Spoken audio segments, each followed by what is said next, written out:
Hey everyone, it's Valerie Zaitseva from Chronic Entrepreneur Club, and today we are interviewing Alison Hayes from Thriving While Disabled. She is an expert in two major areas for people suffering with chronic illness and chronic symptoms. The first one is patient advocacy and just being able to talk with your doctors and build that confidence around your identity and like all the major players around you. But she's also very experienced with disability support. Not only has she been able to, help herself and her family members and friends, but she's now extending those services to everybody around her.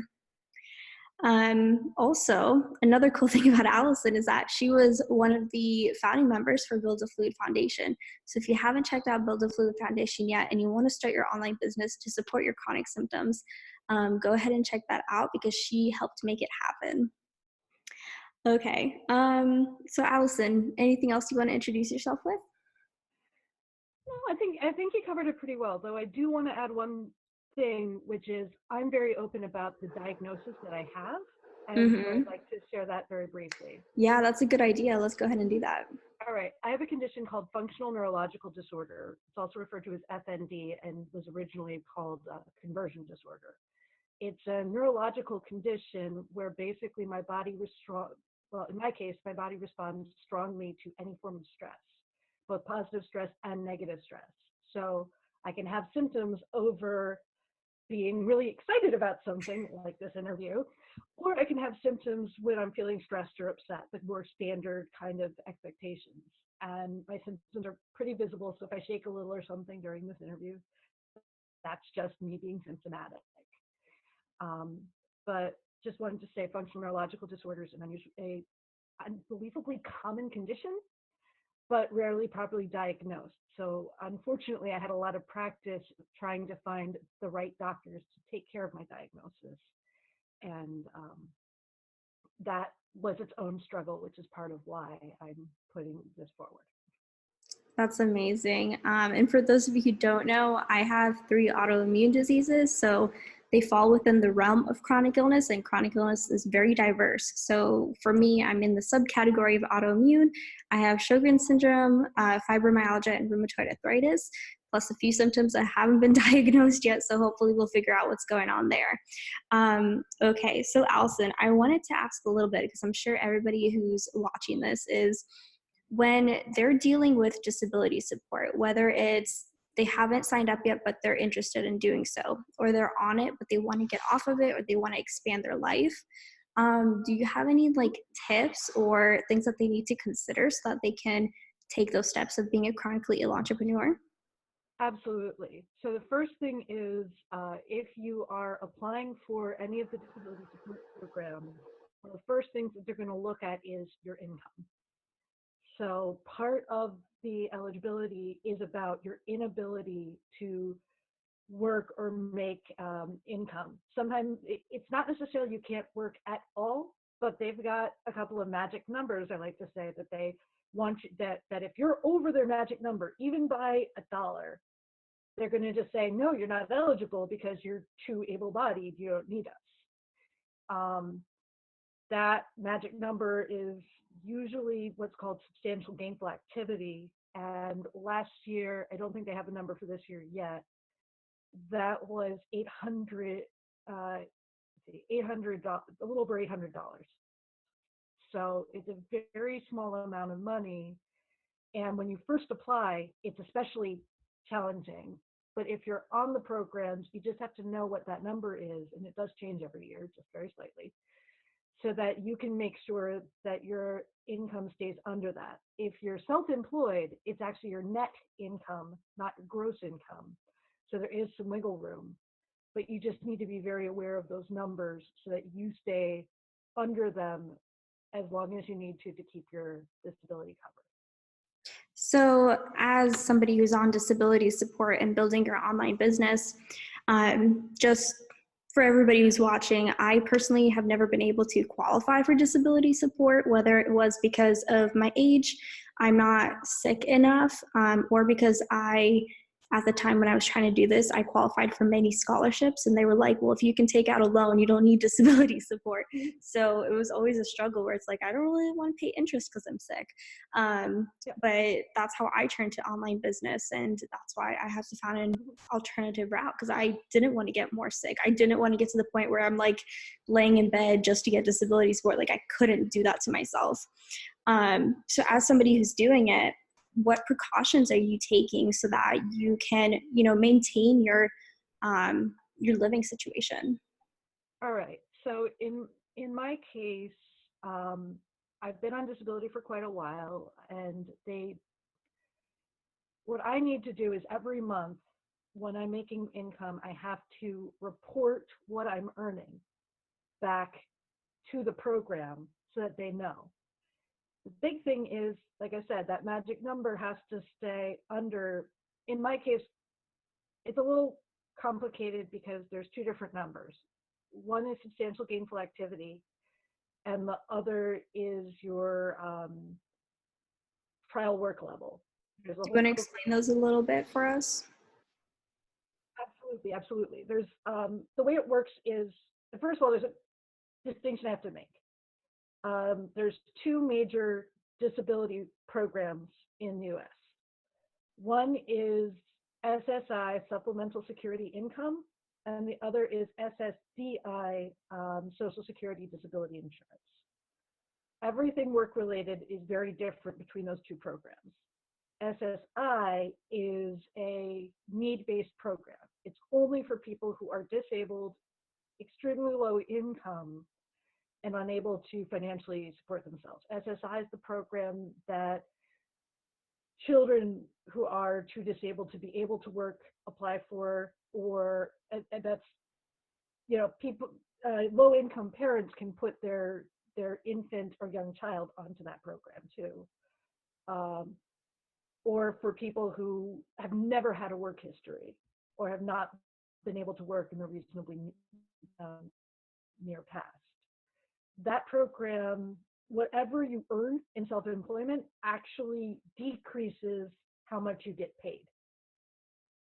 So that program is all about, you get on the program, you figure out what you need to do to get off of the program, and then earn your way out of the program. But it's possible to keep your health insurance, your Medicaid, through that process as long as you manage your income right and report correctly. It's interesting that you say that, because I had somebody who is considered legally blind, where he got a promotion at one point, and like promotions aren't really things that you say no to, and they're not really things that you have control over. And that little promotion lost his SSI, and he had to end up like getting another job on top of everything he was doing, because that little increase that he like was completely unplanned for, made such a big difference. So what about people who are starting to like go into the path of variable income and they're on SSI? Like, what do you think that they need to do to take care of that, or to kind of balance it? Okay. Well, there's two different parts to it. One is by having your business legally recognized, you've got a little protection, because you then are working on your net income, which is how much you make minus your business expenses, as opposed to if you're somebody's employee, everything is based on that gross income, that number that is above what you get paid before the taxes are taken out. So the first thing is, be aware, if you're an employee, it's all about your gross income, not the money you actually take home. And as a self-employed person, once your business is recognized recognized as an entity, then you can say that your business has expenses, and you can remove those expenses from that calculation of your income. One big thing you can do is invest in yourself. I was going to say exactly that. It sounds like the perfect motivation to invest in your first employee, invest in new software, like buy new courses. That seems like the best motivation. Honestly, I feel like maybe more of us need that. No, absolutely. And that's the thing. As long as you can have the business records made, keep it all perfectly kept track of because they will ask, Mm-hmm. and make sure every month you're reporting that. What you do is if you have a really good month and you're starting to get near the limit that you know you need to stay under, Buy that software. yeah, exactly. Invest in that course. Exactly. uh, And this is also true if you're on SSDI, but it's okay. especially important for people on SSI because as soon as you have earned your way out, Mm-hmm.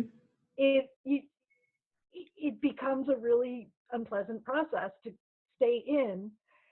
And so it's just instead of getting yourself in that trouble, just invest in yourself. If you're starting to do well one month, put the money back into your business. Love that. Oh my gosh. Whatever it is, just keep putting that money right back into your business. That is the best advice that I have heard. Awesome. So, okay, so I kind of got us a little bit sidetracked. What was the Okay. part two that you were going to explain to us? The other part is SSDI, Mm-hmm. the Social Security Disability Insurance. That's basically the same program as retirement benefits. So that's you're paying into the Social Security system.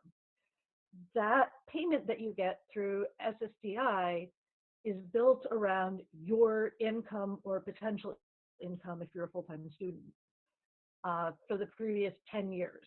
And so um, the more you earn in the 10 years before you applied, the higher your check is that you get monthly to support yourself.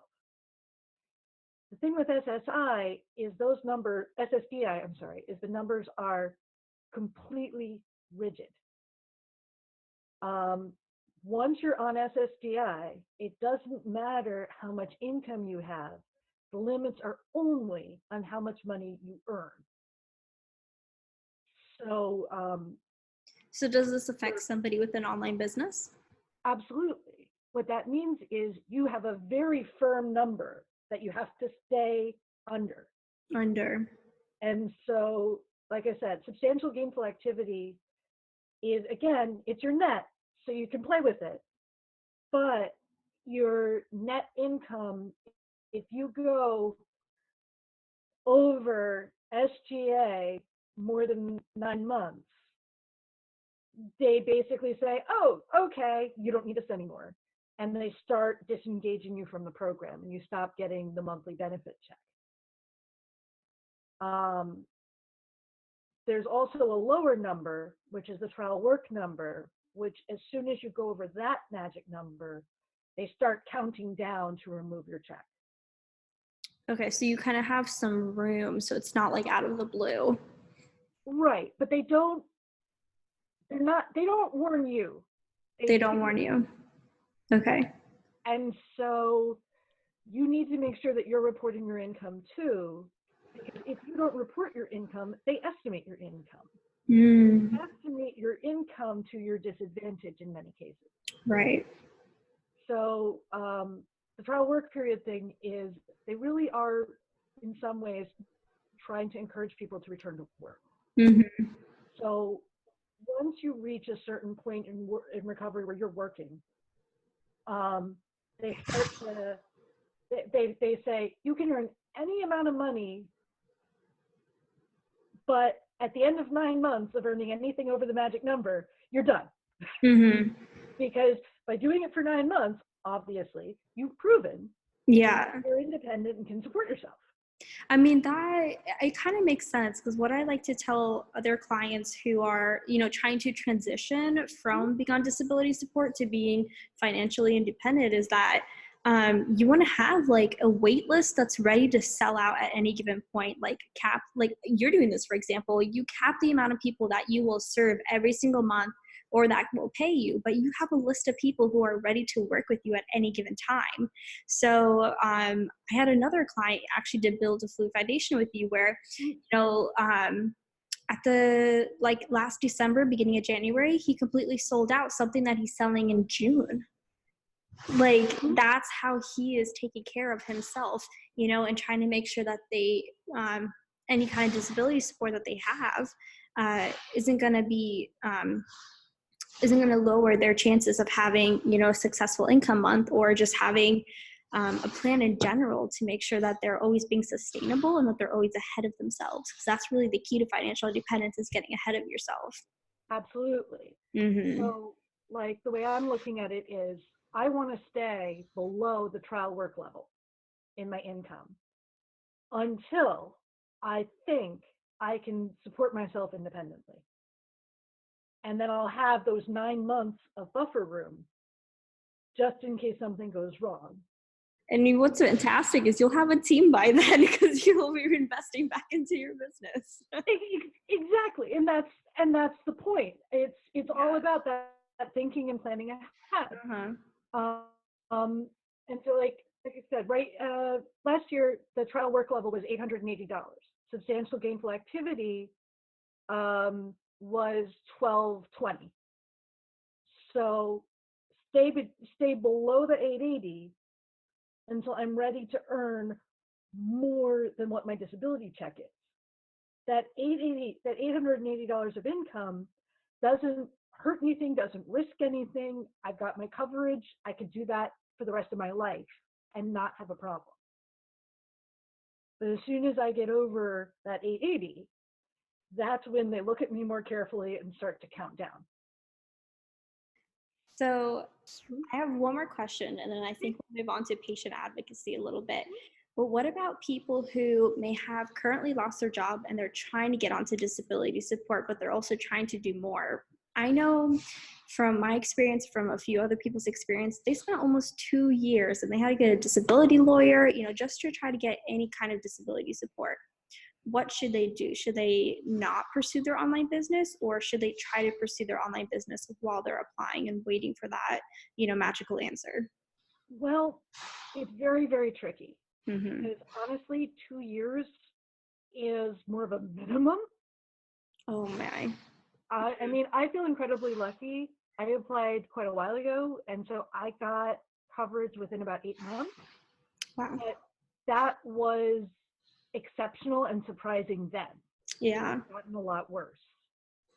My suggestion would be, don't try to make money, but do other things towards the business during that time. So, for That's a example, very good answer. start a blog. If that's the direction you want to head in, start a blog. Start a blog, build an audience, Yep. get out freebies, build loyalty. Yep. Yeah. Yep. Exactly.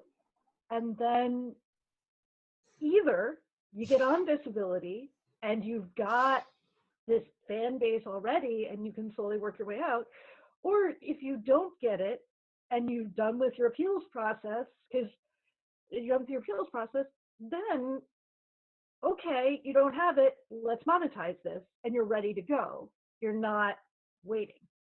So for those of you watching and you're thinking like, okay, what do I do that will help me? Like, besides building like an Instagram profile or something like that, or a Facebook group, 2 really cool ideas is like Alison said, start a blog where you kind of increase your viewership and your traffic and your bounce rate to a point where when you're finally ready to make income, you can just turn on AdSense or third-party ads and you can start making income instantly.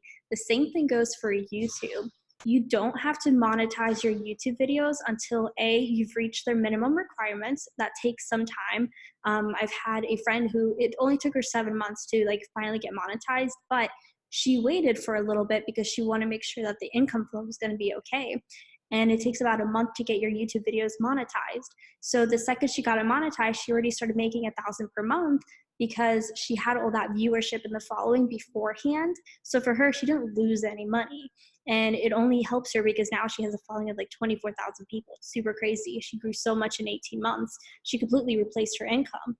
But that's just, an idea. And I love what Alison said, build what you can for your business and then plan for it to be monetized when you're ready to have it monetized. Mm-hmm. Awesome. And along those lines, I just want to say, most people get rejected. the first time they apply for disability. A lot of people get rejected when they appeal. It very often has to go to a court hearing. The court hearings do have a higher likelihood of actually getting it, in large part because the people who are too disabled to work are the main people persistent enough to keep going and keep trying. Right. So I just want to say it's going to be a personal decision, but if you are able to wait it out, it might be worthwhile. And like I said, in the meantime, keep building your business idea, build an audience, build trust, all of those other pieces. Just don't make money off of it unless or until you're ready. I actually know somebody who ran a bunch of GoFundMe pages, getting his, he also has FND, himself diagnosed, trying to get himself taken care of. And he applied for Medicaid, and Medicaid refused him. Wow. Because he got income, financial income, off of the GoFundMe requests, which had all gone immediately directly into paying for doctors that he couldn't see because he had no insurance. It's not an expense, yeah. Because he and his family went about it that way, he not only did he not get Medicaid, but Medicaid refused to consider taking him on for another like year or so. So it was a good intention, but it actually ended up shooting him in the foot. So really, people need to work with you if they're considering these avenues. Oh, yeah, you want to think really carefully about all of it, and know enough that I can help you really think it through. Another thing is, like I said, the calculations are based on your previous 10 years of working. So sometimes you want to make a clean break from a job. If it's not a progressive condition, it might be stop working and apply. And think about how else you can have a secondary income stream once you're on. If you and your family can afford to do something like that. That's so crazy to me, because it's either somebody else has to support you, or you have to have a savings large enough to support you, but not too large to get you disqualified. It's so crazy. You're only disqualified for SSI. Just for SSI. Correct. SSI is all about income and assets. You can be insanely rich and still get on SSDI. SSDI. If you've got the work history and the income and the assets, you can say, hey, look, I'm too disabled, I can't work anymore, and get the coverage. For example, I know somebody who's blind. Married, she worked for a while, and after they had kids, she applied for disability. See, that's a smart plan right there. Yeah. And so because she was blind, there were no questions. She instantly got it. And actually, there's a little, people who are blind actually get extra payments. I've heard about that, yeah. If you look at any program, the information will say along the lines of, this is the limit, and then this is the limit for blind people. And it's higher. They were, in that sense, people who are blind are fortunate to be able to get that extra coverage. However, the reason they're getting it is because that type of condition has a lot of built-in limitations. And it's really bad statistics. I think over 70% of blind people are not employed, even if that's their only condition. So they're otherwise able to work, but because of the stigma and all of the issues that go along with blindness, it's really, really hard for them to find jobs. That's just so eye-opening. So I would love to move on to like the next part, but for those of you watching, if you have questions about disability support, starting your online business, having that plan, even those hiccups like Alison was talking about with the GoFundMe stuff, she's your girl to go to. Anytime a client asks me about these questions, I send them to her blog. It's thrivingwhiledisabled.com, right? Mm-hmm. Yeah, and her Facebook page is also very informative. And yeah, she will coach you through it. She'll get a plan with you. She will help you figure out your numbers if you need them. So that's just an amazing service that honestly for me it would be too much because I would just have so much anxiety of like looking at everything all the time. So funny because my mom, she also does kind of what you do. Like she does it, but she does it for medical insurance. And she's like, I know which website, I know what you need to give, and I can already estimate the numbers for you. So yeah. It's really nice to have that kind of help. I mean, I actually, appreciate it a lot. And like, I'm oh, lucky that she's my absolutely. mom. Yeah. No, it's hard, and I mean, to start transitioning us towards medical stuff, that's actually a big part of why why I'm offering to coach is Mhm. because of my partner. Um, So yeah, you're also, if people sign up to coach with you, it is tax deductible, correct? You are a business expense because you're helping consult them within their financial realm. I will be shortly. You will be shortly. Okay. So not yet, but will be soon. Check out her waitlist and sign up for that. Mhm. Awesome. Is there anything else you want to mention before we go on to the patient advocacy?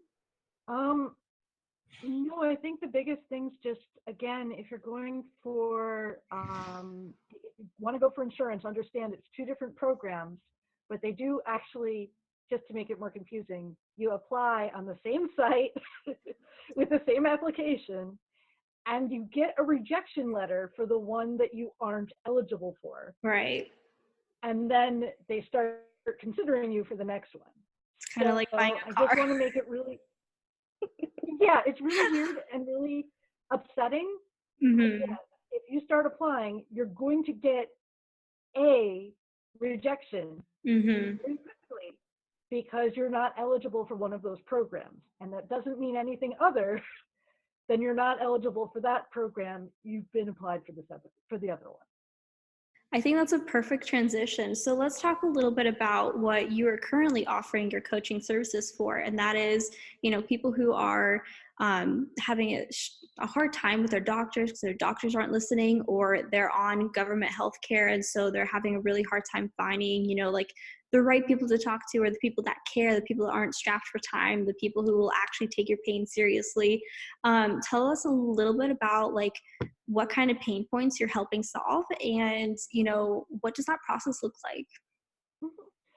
All right. So my big thing with the the medical coaching is I know how hard it is to find a doctor who actually listens, who understands, who you can actually make an appointment with. Um, yes, exactly. That's important. If you can't see them, they can't help you. It's so funny because my personal experience is I went 3 years undiagnosed because I was so young, and people my age don't get Sjogren's, they don't get rheumatoid arthritis. Like, it's so crazy. But Yep. even once I finally found it wasn't even my primary care physician, it was like the nurse under him. And when she was like, I think you have Sjogren's, it literally took 3 months just to be able to request an appointment with a rheumatologist, and then 8 months to go see him. And even then they had to cancel and reschedule on me. So it took another year after finally kind of getting an answer before I actually got a real solution and actually was able to start taking any sort of prescription. Yeah, so I completely understand this. It is so important. And honestly, it was also at the time where my family didn't really understand like invisible illness very much. They were all like surgeons, or not even like surgeons. Like, we're from Russia, so for us it's like the medical system is a little bit different. Surgeon or surge tech is a different level than it is here in the US. But so unless they could operate on you, they didn't believe it was real. So for a long time, they thought I was just being lazy or overtired or overdoing it, or like depressed or something like that. And so a lot of it was like on my own. And like, imagine like 19, 20-year-old me being like, okay, I have to go see a rheumatologist because I might die soon. I wish I had known about people like you that would talk you through those programs. I mean, now that it's been quite a few years, I feel like I'm also an expert on it. But if somebody else asks me, like, I'm struggling, like, what can I do? I'm here like, let me overwhelm you with information because I have no idea how to help somebody through the process. which honestly, the way that you describe things, Allison, the way that you communicate with people, you give them what they need to know. I try And that's very hard to do that. yeah, very hard. So tell us a little bit about the process of what it's like to help people, because I know that confidence is an issue here. I know that it kind of extends, like if your doctor doesn't believe you or your doctor won't listen to you, it kind of bleeds into other places in life. Yeah, just tell us a little bit more about that. Okay, so there's a few different things. One of the biggest problems within our community is damage to self-image and self-esteem. It just very simply, a lot of people with disabilities don't get the socialization they need. We get knocked out of those opportunities. We become much more dependent on our families.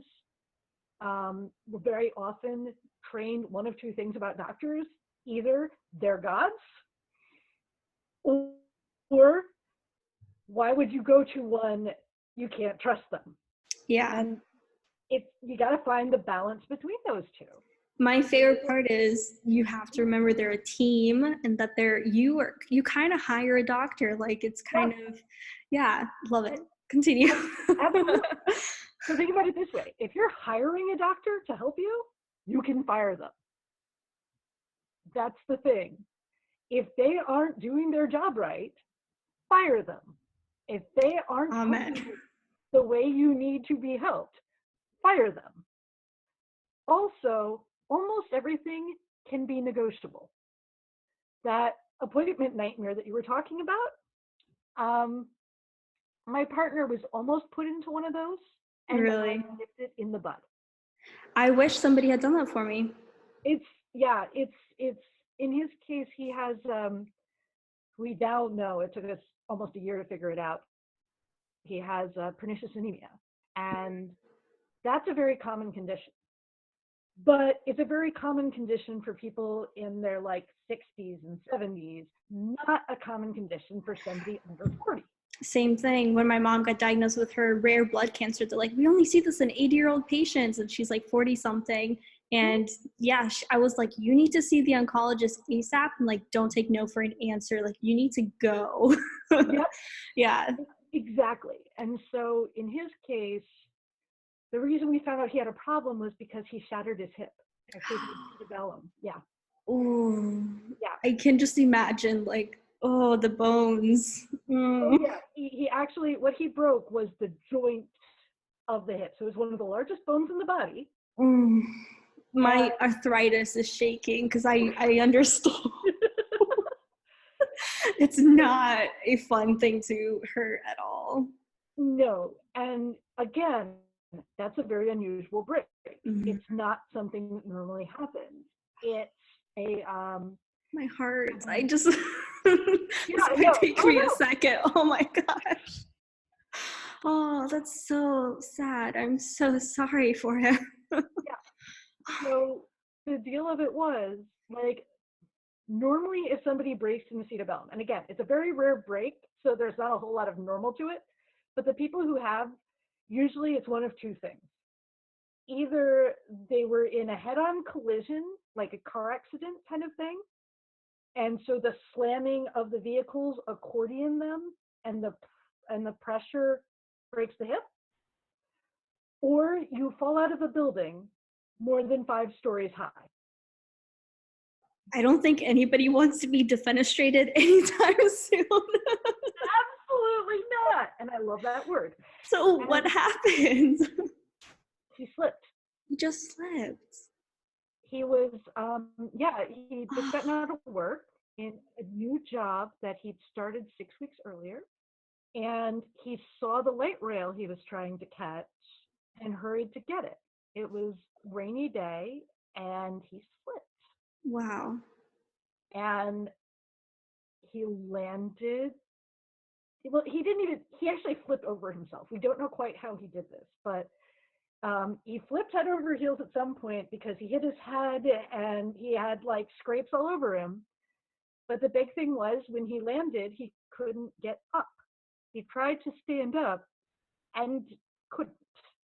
And so somebody helped him get off of the tracks, because he was actually on the track. So scary. Oh my gosh. And then he had to wait and get taken to the ER. It took them 5 or 6 hours to figure out what he'd broken because they couldn't see the break. I was gonna say, is Um, that normal or abnormal? well, the ER wait?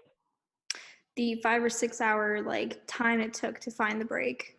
Well, again, most people with this kind of break, that's not what they're concerned about.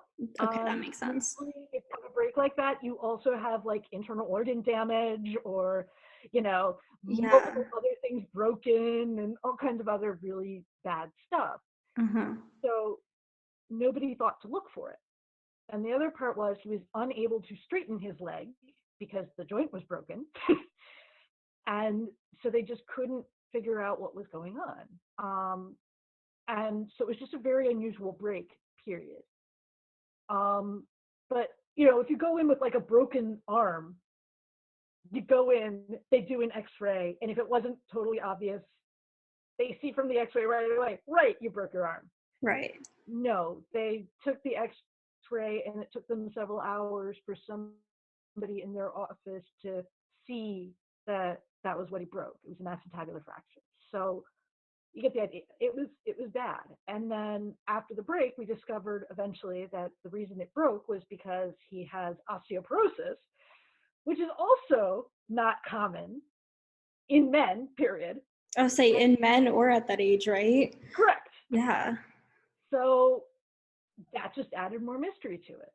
Wow. And so eventually we got it. And like, basically he let me take care of all of the medical stuff because he was very overwhelmed and also He needed that. Yeah. 10 weeks in the bed for the break to heal and then trying to learn how to walk again and all those things. That was where his energy was going, and I was trying to get him to the right doctors and figure it out and all of that.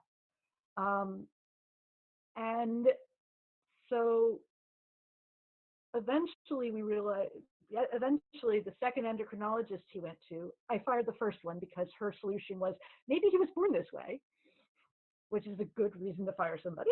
Yeah, just because you're born that way doesn't mean there's nothing to do. Well, there's that too. Wow. She just was like, okay, this unbelievable break happened. Your bones are so porous, it's insane. And I guess we'll just live with it.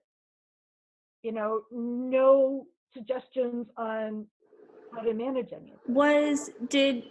Did he not come across the idea of firing, relieving, or finding a second opinion? Well, no, she actually seemed like a pretty decent doctor. Mm-hmm. Al's family just isn't used to seeing doctors, period. Okay, so they didn't even know that you could find other people and get other opinions. Oh no, his family was very much, why would I go to a doctor? And if you are going to a doctor sick, that's a huge family expense. And rest in bed another week or so, and maybe you'll be better and don't need to go, kind of thing. And I mean, they took care of him. I'm not talking about neglect. I'm talking, worried about the finances and worried about, how do we do this? How do we pay for this? And, so just going to the doctor was a big thing. And so the idea of finding a different doctor or changing doctors or searching for doctors just was very alien for his whole family. That's exactly what I was thinking. I know for me, like when I was doing like solo, trying to figure out who to go to and stuff like that, I was like, okay, if I go find another doctor, I have to repeat my whole history. I have to like find all the blood work. I have to like, find all these things that they keep at the doctor's office that I don't have access to. So yeah, that's what I was wondering, if they get that experience too. And actually, you don't. That's also what I found out. Yes. It actually generally is pretty easy to have your information moved. You just go to your new doctor and have them request the information from your old doctor. So the only hiccups I've ever had with that is if they required you to have a patient portal and it didn't work, there was always an issue there. And sometimes they would send incomplete records because their systems were different. So when I lived in Northern Florida for a little while, they had a completely different system because it was like a college or like a university run medical center. So their like medical back end, I guess, like didn't talk to each other. So they like were like, you have pre-diabetes and all this stuff, like here's antidepressants. And then like my doctors in Sarasota are like, you can't be on an antidepressant with Sjogren's. Like you can't do that. Like Oh, gonna make your symptoms worse. now I know why I felt worse. Yeah, exactly. I know. I was on it for like 3 days and I was like, I'm not reacting well at all. I'm gonna stop. And I'm just gonna go back home. But yeah, so that's what I was wondering, if exactly that was happening, because I know people who aren't used to being around doctors, like they don't realize that it kind of can be affordable. It might take some planning, but also like knowing when is too much. I know some people who skip doctors, like they never go to the same doctor twice. Oh, yep, that's not Yeah, helpful. that's not helpful either. Okay, so I'll let you continue with the story because this is so interesting. So, yeah, so after the first, I mean, I want to give that doctor credit because she's a very good endocrinologist. She just wasn't the right one for him. She did a lot of testing. She came up with a couple of theories. She tested those theories. And when she couldn't find anything that made sense to her, she kind of just shrugged. And the moment she shrugged, I went, yep, we're getting another opinion. And we did. We went to another really good endocrinologist, but this was one who is just absolutely fascinated with diagnosing people. And there are doctors like that. Yes, those are the good ones. They are definitely the good ones. Mm-hmm. And so she did not let it go and just kept giving Al more tests until eventually she discovered that the only thing weird was that his B12 levels were insanely low. And How did they not catch that before? Isn't that like standard to look at? B12 is one of those things that get tested sometimes, but only sometimes. It must be special then, because I'm always getting tested for B levels, and That's probably related to your diagnosis. maybe that's probably right. Because it's one of those things. There's a lot of conditions that have low B12 associated with them, and if you've got one of those conditions, it'll get tested really regularly. But Yeah. it's not totally common in like an annual appointment to get your Okay. B12 levels checked. That's what I was curious about. Because I definitely, when I was younger, like probably when I was like 13 or something like that, I used to babysit kids. Usually kids that like, they had already gone to bed, stuff like that. But the mom one time needed emergency because I guess not like she had a seizure, but she kind of felt like paralyzed, like a catatonic seizure sort of situation.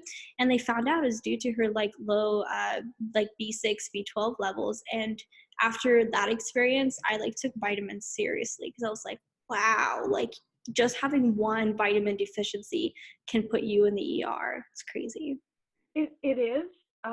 But another thing that's really important to know is the difference between if you happen to be low in it or if your body won't absorb it. Very important distinction. Because that's the problem with B12. Mm-hmm. Unless you're an alcoholic or a vegan, or eat really crazy unhealthy, you're not likely to have a B12 issue unless your body doesn't absorb it. And Al was none of those things. And B12 comes in your meat. It's just that's where you get B12. So if you eat meat ever, you're probably okay with B12 unless your system isn't absorbing it right. And the way it was that a previous doctor had checked his B12 and it was in acceptable range, but a little low. And then he was tested again and it was on the low end even lower on the end of acceptable range. And then she tested again and it was unmeasurably low. Yeah. And this was over again, probably a year. Okay. Um, So then what did you help him do next? Well, basically she had to say, this isn't my area of specialty. Okay. Because pernicious anemia, which it's weird, it's both an umbrella term and a specific term. Mm-hmm. As an umbrella term, it means people whose bodies aren't great at absorbing B12. But there's a couple of specific subcategories to it, depending on why or how your body fails to absorb it. Mm-hmm. So we talked to her, and she said to us, yeah, he needs to see a hematologist right away because I can't diagnose this condition. Right. Not my specialty. It's not my, I can't do this. I will be very happy to keep treating Al for the osteoporosis, but get him to a hematologist stat. So is this And where you stepped in again with your patient advocacy? oh yeah. Yeah. Well, first of all, I accompany Al to every appointment. Mm-hmm. He comes with me to most of mine, but that's because I don't drive. Right. So he's driving me to the appointments anyway. Yeah. And so I don't really have to drive. So for So those watching, I just want to make the little distinction. This is like a personal experience, you know, that you've gone through as to why you do this now. But those of you who may consider taking on Alison as your coach through patient advocacy, she might not actually go to every appointment with you. It just might not be feasible because I know she works online. She helps everybody, you know, around the world. Mostly in the US, I'm assuming, but I'm sure she can help with anybody who has doctor issues. yeah. And so, so this was me with my partner, but the kind of service I would do for a client would be they'd tell me about these experiences and I'd help them make sure they got to the next step, the next doctor, whatever it is they need to do next, and have a prioritized plan for going forward. Because that is important. Yeah. Do you think that people who are naturally more introverted really require your services? Require might be strong, but I definitely think I can be helpful for them. Mm-hmm. It's very much about if you have a doctor who isn't prepared to listen to you, you need to yell until they hear you. Mm-hmm. As an introverted person, it becomes part of your job is to find a doctor who fits you. You need to see another doctor who will work with you, which means that it's really important as an introvert to keep looking until you find a doctor who listens without you needing to pull out a megaphone. Mm-hmm. And that's part of what I talk about with the right doctor for you.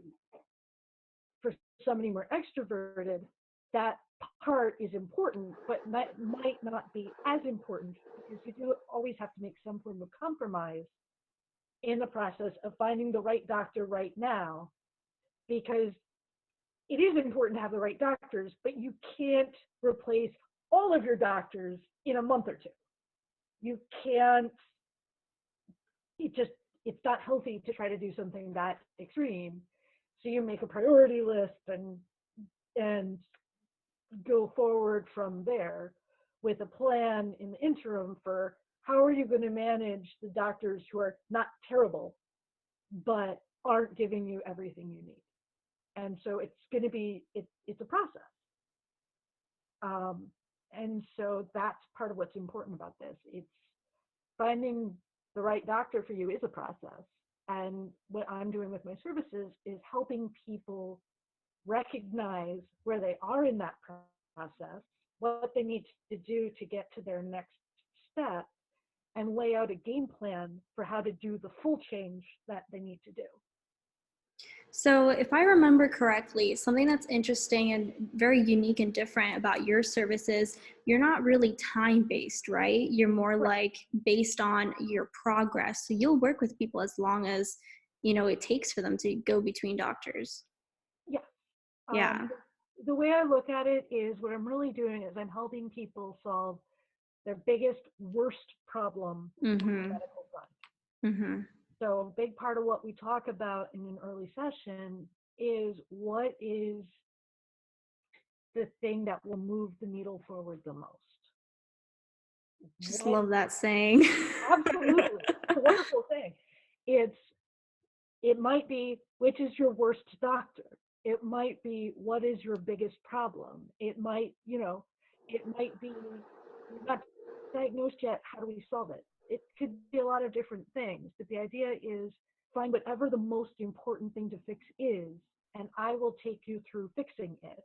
Mm-hmm. And in that process, be giving you tools that you can use to continue things forward.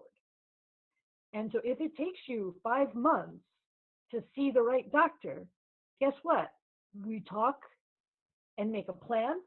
And then when you've got that appointment, we talk before and after the appointment to one, make sure that you're totally ready. And two, to make sure, and after the appointment, we do kind of a post-mortem on how it went and what happened and what you learned from it and what you know you need to fix for next time and what went right. So my thing's about building it on making sure your process goes well. And it's not about when did you sign up and I got to get you done. It's about let me get you where you need to be. And if it takes you 6 months, it takes 6 months. That's amazing because it's such a unique thing that I don't see many people doing, especially with patient advocacy, is, being with you for the long run. Something else I kind of wanted to ask is, what about emotional support throughout this process? What do you do to help people with like their confidence? Because I kind of mentioned earlier before we went into this, but it bleeds into everyday life, right? When somebody doesn't believe you, or you see an invisible illness and like you feel it, but nobody else can. Like, do you help with that? If so, like, what's your take on it? Well, first of all, yes, it has a huge impact on everything. And if your family doesn't believe you and your doctor doesn't believe you, that's a really severely bad feeling. And it's really emotionally draining. And so my thing is, first of all, I'm there to listen and I'm there to reaffirm, yes, there's something that's not right. Because if there wasn't something not right, you wouldn't have hired somebody to help you figure it out. Amen. Exactly. And so that's the first part of it. And the second part within that is a big part of the conversation is what are your weak points in this process? Do you feel like the doctor's such an authority you can't speak up to them? And if that's how you feel, let's find a way to get yourself out of that. I have a lot of like over half of my posts on my blog are actually about mindset management because that is so important. Mm-hmm. And so I can help you find the right resource to look at or use to help get you right or help you find a couple of good, mental or emotional exercises to do to get you into that next step. But we're going to just agree together on what's the biggest problem, what's the root cause of that biggest problem, and what can we do to fix it? Because it takes two to tango. And so if you're having a major problem with your doctors, the problem might mostly be the doctors, but there's some aspect of it that's also a pain point, a weakness, an indecisiveness, or something on your part that you can improve. And so to me, it's about those two different, taking both of those things and fixing them in one shot. All right. So I do want to get back to the part about what I did for my partner, Al, because that's talking about that whole wait that you had to do, that 8 Yeah. to get seen. Mm-hmm. All right. So when we got that, when we had the conversation of he needs to see a hematologist, um, Al was told to wait for blood test results to call and schedule with the hematologist. It was a weird situation. And so he kept calling the endocrinologist's office to get the blood test results that confirms that, yes, that's what he needs to do. And they kept being like, oh, no, don't have results yet, don't have results yet, don't have results yet. And finally I called and they said, oh, no, he's supposed to make the appointment anyway.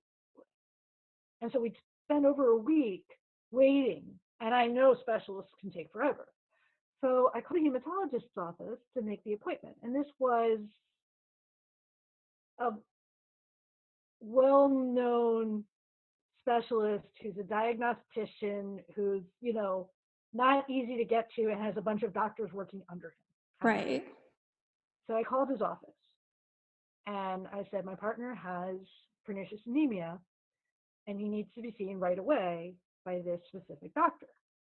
And I went, oh, his schedule's pretty full, and he's got pernicious anemia. He needs to be seen soon. So we can have him write a letter to other doctors and try to refer him around and see if somebody will take him in the next week or two. And I'm like, no, you don't understand. And they listened to me. I said, look, he's under 40, and we discovered the possible pernicious anemia because he broke his hip and has, God, the word just vanished from my mind. What he has is osteoporosis. So he's under 40, has osteoporosis, possibly has pernicious anemia, and broke his hip. And they went, oh, that's significant. I said, yes. And they're like, okay. They put me through to his secretary, like his personal secretary and scheduler. And I got a voicemail. And I left her a message. And I said, look, this is the situation. Laid it out same way. Man under 40 with osteoporosis and suspected pernicious anemia. Can you please see him quickly? He needs to see Dr. Pastore. And she called me back an hour later, and at this point it's late afternoon, and scheduled Al to see Dr. Pastore 10 a.m. the next day. Okay. So it's all about saying what needs to be said. Yes. Okay. And like, he didn't think to say this. You did. Oh no. We would have waited and waited if he had called and not had the words and not had the, yeah. It was just, I'm like, no. This is a special case. This is complicated and this is interesting. Mm-hmm. That's kind of the key. If your condition is interesting, the kind of doctor you want to see, those really good diagnosticians, they want to see you. Now I was going to say, and this was pre-diagnosis, and it was, I feel like everybody's chronic illness is interesting. Yes. And I feel like everybody has a unique case. So saying the right things made all the difference for you here. Absolutely. Wow. I wish. That's what it's about. Honestly, I feel like part of the reason that I probably had such a hard time was, I still sound like a kid. Like, like my voice is so like young, and I don't think they took me seriously. And at that point, it was like, suspected a diagnosis, but I didn't have one, and I needed to be diagnosed by a rheumatologist. Right. So that's, oh man, yeah. See, this is one of the things. Those of you watching, like, Alison is your go-to if you're in this kind of unique position where, you just can't get a doctor's appointment, but you are not feeling well and you cannot, figure out how on earth to beat the system. Alison knows how to beat the system. So proud of you. Yeah, no, that was kind of exceptional, but it works for others. Yeah, and it's all about look at what you have and figure out what makes you an interesting case for the doctors. Because actually, back to Al's hip, the other part of it was that kind of break requires surgery to put it back together. And it's one of those surgeries that it has to be done right the first time. Oh, yeah. Most surgeries should be done right the first time. There's some where if you mess it up, they can, that's it. Yeah, they can't do anything There's more. no fixing any of it. This is one of those kinds. And so my mother and I worked together and got him referred to the best possible option. Mm-hmm. We happen to live not too far from New York City. And the Hospital for Special Surgery in New York City has an international reputation as an orthopedic center. Mm-hmm. And Al needed to have an orthopedic trauma surgeon to fix his hip. That's crazy. And so the hospital he was admitted to didn't have one, which is pretty normal. And so my mom did the research because I couldn't think very well at the time. But we found exactly the right specialty at HSS, contacted him. Mm-hmm. Al got admitted to the hospital on a Saturday, well, the wee hours of a Saturday morning, late Friday night. And we sat in that hospital for 4 days waiting for the nearest hospital with the correct surgeon to take him as a patient. And they were just taking their time because he was stable. Mm-hmm. And so on Tuesday, we finally hit this point of frustration. My mom called HSS, found the right surgeon, got in touch with him, left a message at his office about our situation. And again, it was just, you know, he has an acetabular fracture and that's it. Would you take him as a patient? Well, so for there, you beat the system again. Instead of going through all the nurses, you went straight to the surgeon. Absolutely, absolutely. Straight to the surgeon. And within, I think, 3 or 4 hours of his office getting that information, he'd gotten the X-ray image from the doctor at the hospital I was at, decided to take him, and we had Al in an ambulance going up to that hospital within hours. Wow. Yeah. It's just finding the right people. I would have never thought that you could call a surgeon. Oh, absolutely you can. They're doctors. And so you just go online, do some research, find out who does it, look at their information and pick the one who sounds best, seems most experienced, or other patients like. Mm-hmm. Go to them. So that's amazing. And I have 2 questions that kind of like piggyback off of this. Yep. So if you have somebody come to you, or maybe a viewer here is wondering this too, like maybe they live somewhere rural or somewhere where they don't have specialized doctors, how do you help them figure out how to get to a specialized doctor? Well, what we do is there's 2 different pieces to it. Okay. One is finding the right doctor to see, which probably, if you're in a rural area, would be looking at the nearest cities to you. And that might be 3 or 4 or 5 hours away. But if you're only going to see that doctor every 6 months and they're going to help you, that's a fine trade-off. So that's one part. It's looking in the cities around to find the right match. And the other part depends on what kind of insurance they have. If they have an insurance where they have to be referred, the other big step is to get their primary care physician on board to make that referral. If they don't, then it really is as simple as reaching out to that doctor's office, the one who sounds good, even if they're 5 hours away, calling their office and make an appointment for yourself. And just call and get yourself there. Without the referral? If it, like I said, that's the thing. It depends. If you Okay. both need a referral, you just call and make the appointment. Mm-hmm. I don't wait. Mm-hmm. I reach out and make the appointment. And if they want some information, they ask me for it and I get it sent to them. What if their local primary care physician won't do a referral, or they won't refer them to that particular specialist because they don't believe in it? Like they don't believe the symptoms or whatever it might be. They don't believe the patient. Then we find a new PCP. Wow. Okay.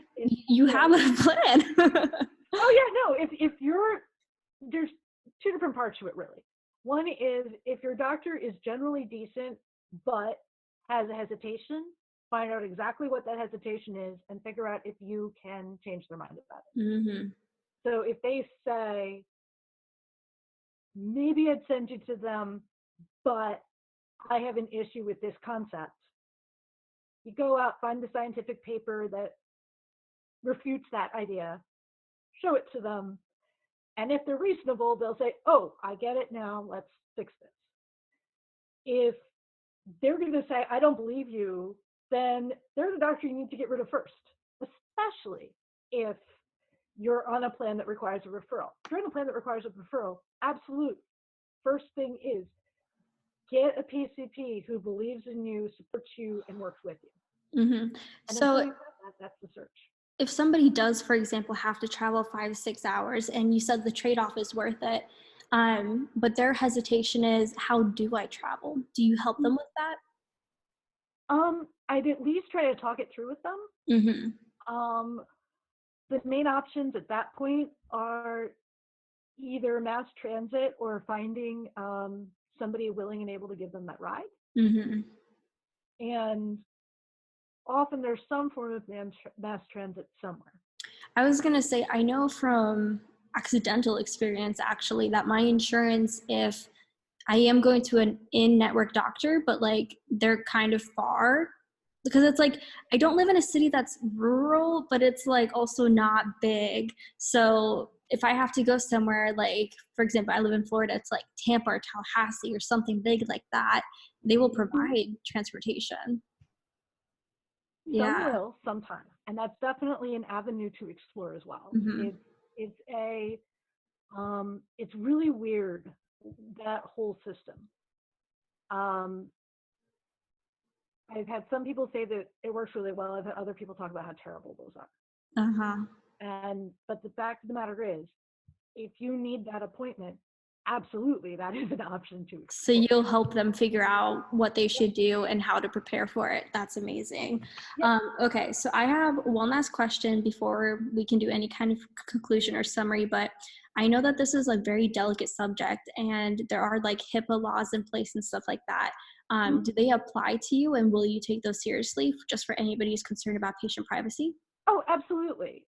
Whatever we're talking about is confidential just between the two of us. It does not get shared to anybody else. Mm-hmm. I absolutely, and the degree to which they share the details of their condition is going to affect how much I can help them. But if they don't want to tell me something, they don't have to. And whatever they tell me, it's just between the two of us. I'm absolutely respectful of the confidentiality. Whatever we say stays between us, unless there's a big moral reason, like I think they're, suicidal or something, then I might try to do something, but I'm not sure if there's much I could do because I only have their contact information. Mm-hmm. But absolutely, I respect privacy and would keep their information confidential. Yeah. Okay, so awesome. This was such a good talk. We went over so much and there was so much like golden nuggets in here. So for those of you watching, just to wrap up what we talked about, because I think it was like an hour and a half worth of stuff, we talked about disability support and how that can affect you with an online business and what you should do, if you find yourself making too much money, or when you should start making money, or what you should do in the meantime. And then we talked a little bit about patient advocacy and, what to do with your doctors, and how if you're having a hard time with your doctors, you're probably having a hard time in other areas of life. Like, Alison mentioned, if, your doctors don't believe you, you're probably gonna have emotional distress. If your family doesn't believe you, you're gonna have a hard time communicating with people.